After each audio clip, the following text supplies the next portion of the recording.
Shalom seluruh jemaat Tuhan kasih dan pria-pria GECL Tuhan kasih. Puji Tuhan, kita patut bersyukur dan berkasih pada Tuhan karena Tuhan Yesus sudah tolong kita, sudah memberkati kita, sudah menyertai kita, sudah melindungi kita. Kita patut bersyukur untuk itu semua. Terpujilah nama Tuhan.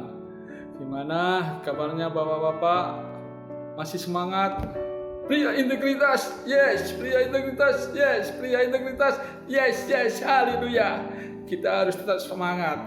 Orang semangat membawa sukacita.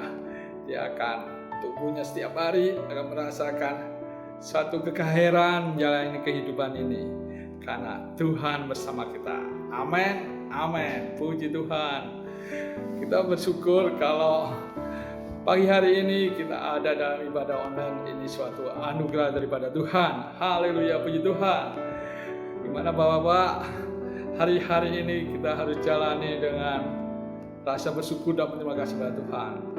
Walaupun hari-hari ini pemerintah sering mengistilahkan adanya new normal, virus masih tetap ada dan semakin hari semakin bertambah. Tapi aktivitas kehidupan dilonggarkan dan kita tetap berjalan.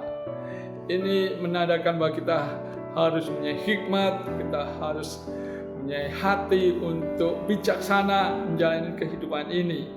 Karena apa? Di mana-mana tempat ada virus dan kita sering keluar, makanya kita harus gunakan masker, gunakan face shield, gunakan mungkin sanitizer ataupun yang lain supaya menjaga kesehatan kita. Karena apa? Kesehatan itu mahal dan itu harus kita jaga pada diri kita. Amin. Puji Tuhan. Saya harap kita semua sehat. Haleluya. Bapak, pada saat ini di gereja sedang diadakan doa puasa Pentakosta. Dan ini menandakan bahwa kita dituntut untuk mengundang Roh Kudus di dalam diri kita.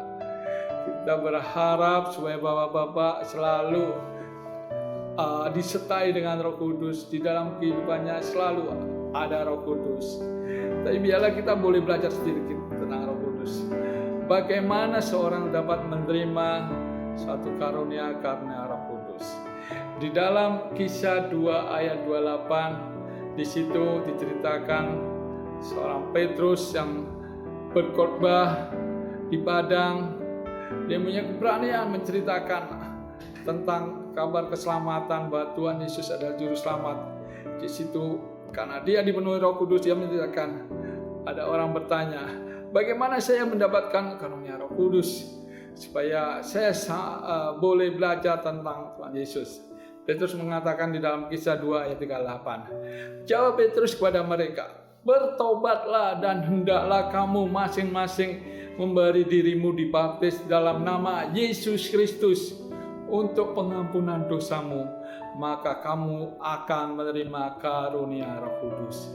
Jadi siapa yang mau menerima karunia Roh Kudus, dia harus dibaptis dalam nama Yesus dan dia harus bertobat sungguh-sungguh, meninggalkan dosa-dosa yang lama, tidak berbuat hal-hal yang tidak benar di hadapan Tuhan.